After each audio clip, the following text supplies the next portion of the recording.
One thing you don't want to leave out is the scalene. So I'm going to show you the way that I like to do them. I used to always do them from laying down position. They'd be supine, face up. For some reason, I've been having better results doing it from a seated position. Okay, and I think the reason why is because they have the weight-bearing tension on it. So here's what I do. I'll come in here with my fingertips. Matter of fact, I actually like to use a thumb and turn your head to the right, or your left, I'm sorry. And the one thing I like to do is give them control of it. Now this doesn't seem like much. Good, and then move your head any direction that you want.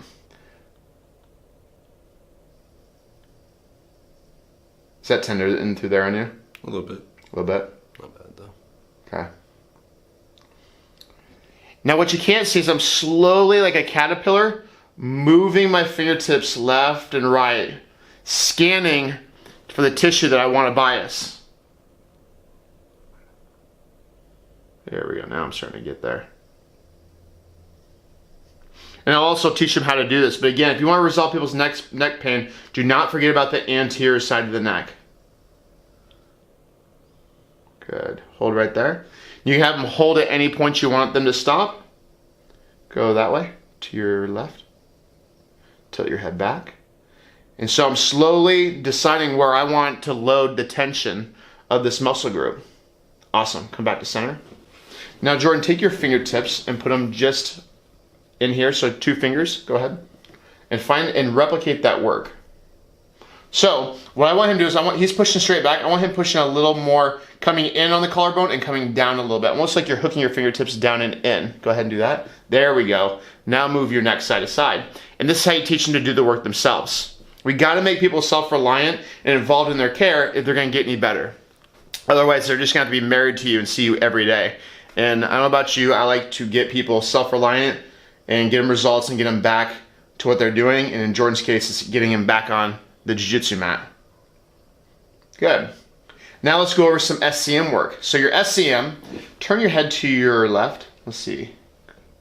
Go to your right. Let's see if we can get this thing to pop out. Yeah, this one's better. There's his SCM right through here, okay?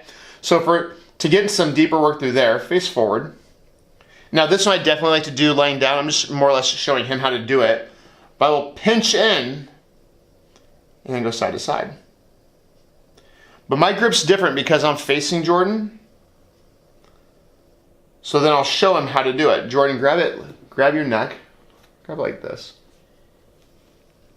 Get a big old hunk there. And then go side to side. So he can go side to side, or he can tilt his head up and down. Yes. Again, just even, Jordan doesn't get caught in a lot of neck cranks. He's more the neck cranker. But again, even if through drilling, your neck can get a little sore. Even sometimes when you posture up and somebody wants to pull your head back down to get control, you just gotta really take care of your neck. Good. All right. Now, the last part is gonna be the easiest.